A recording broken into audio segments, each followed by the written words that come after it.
Man quotidien d'aujourd'hui, jeudi 7 mars 2024. Thème: l'ultime séparation. L'ultime séparation.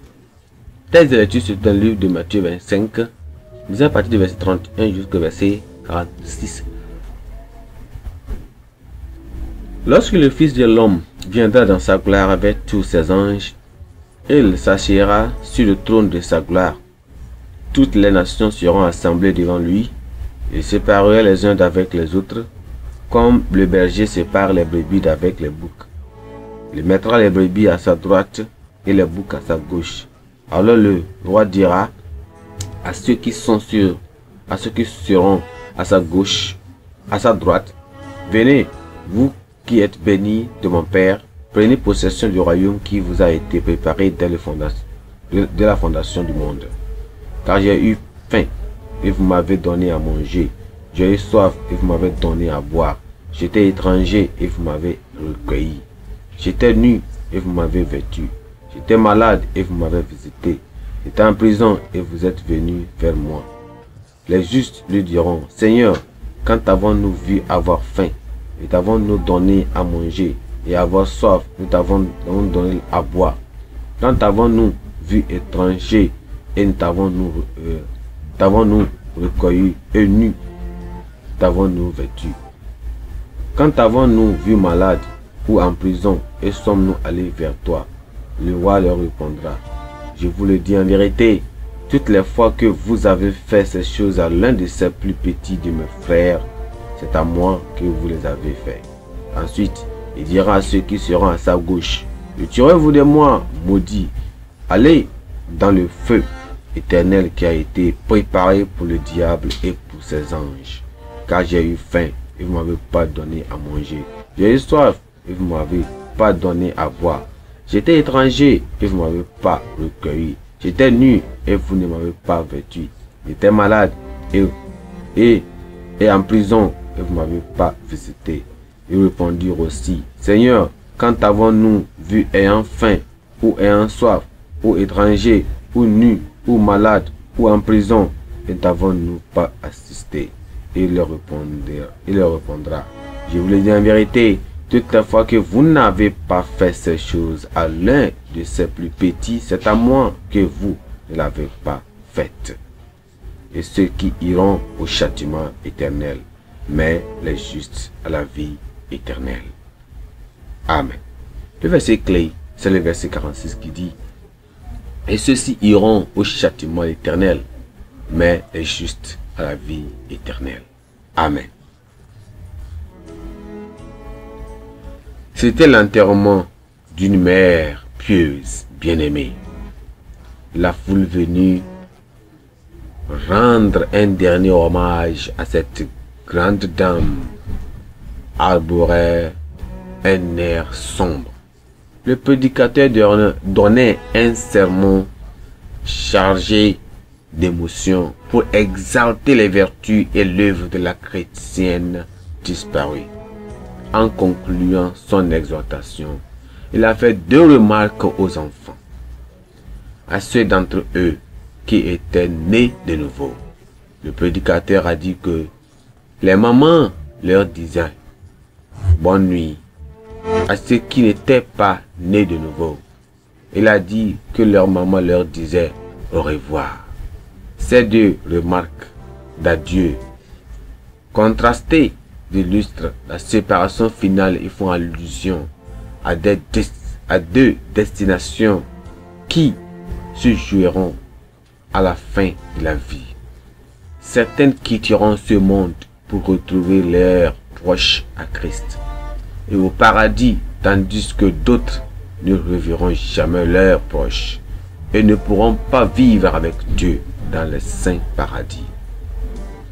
Dans le texte d'aujourd'hui, Christ utilise l'illustration de la brebis et du bouc pour sonner l'alarme au sujet de sa seconde venue du jugement, le païen et la séparation finale des pécheurs et des saints et du châtiment éternel des injustes. Il affirme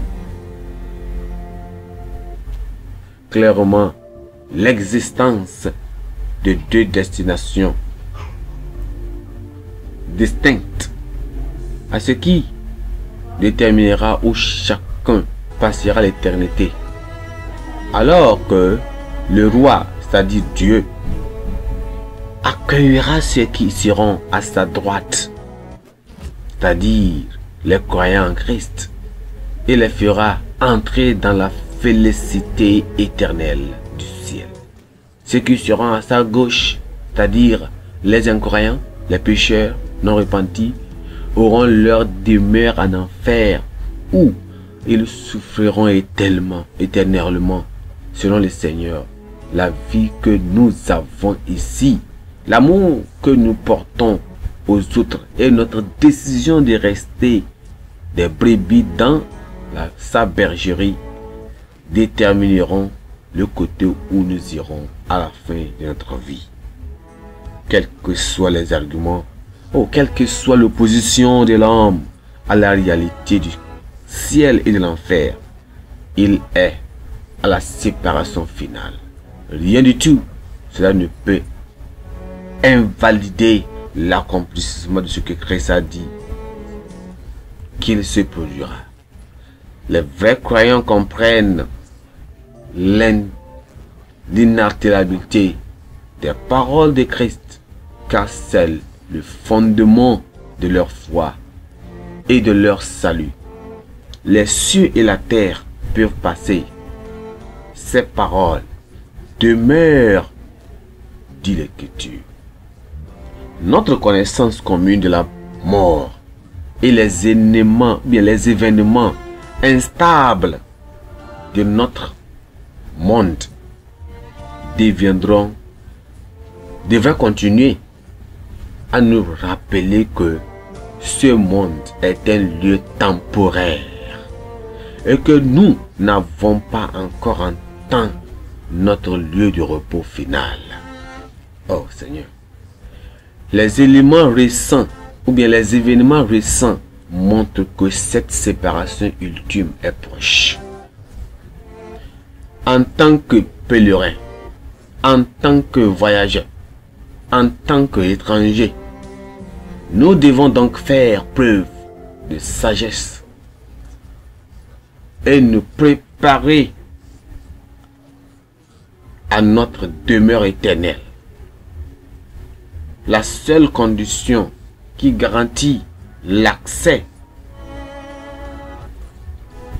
et la résidence dans le ciel glorieux est de passer du bon côté dès maintenant, en devenant des brebis dans le royaume de Dieu par la repentance de tous les péchés et aussi avoir la foi en Christ et l'acceptation du salut de Jésus qu'il nous offre.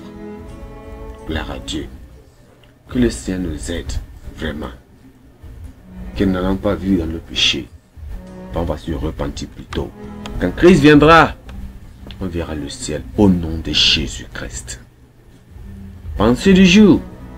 La séparation d'avec le péché d'ici empêche la séparation d'avec Dieu dans l'au-delà.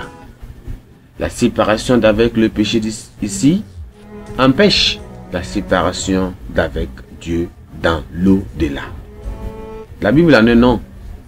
Jérémie chapitre 7 à 9. Jérémie chapitre 7 à 9. Prions. Éternel de Dieu, nous te bénissons aujourd'hui pour ta parole. Nous venons vers toi, Seigneur. Prions que tu nous aides. Rester prompt avec toi. Oh Seigneur, aie pitié de nous. Que Seigneur, le péché sort de nous. Et nous allons seulement maintenir la paix avec toi, une bonne relation avec toi. Et quelles que soient les situations qui viennent vers nous, Seigneur, nous allons continuer à rester avec toi. Garder la parole de Dieu, quelles que soient les oppositions, quels que soient les problèmes, les difficultés que nous faisons, nous allons faire face. Qu'à la fin, Seigneur, ton nom soit glorifié et le ciel sera notre demeure éternelle. Seigneur, merci par ta parole. Au nom de Jésus. Nous avons prié.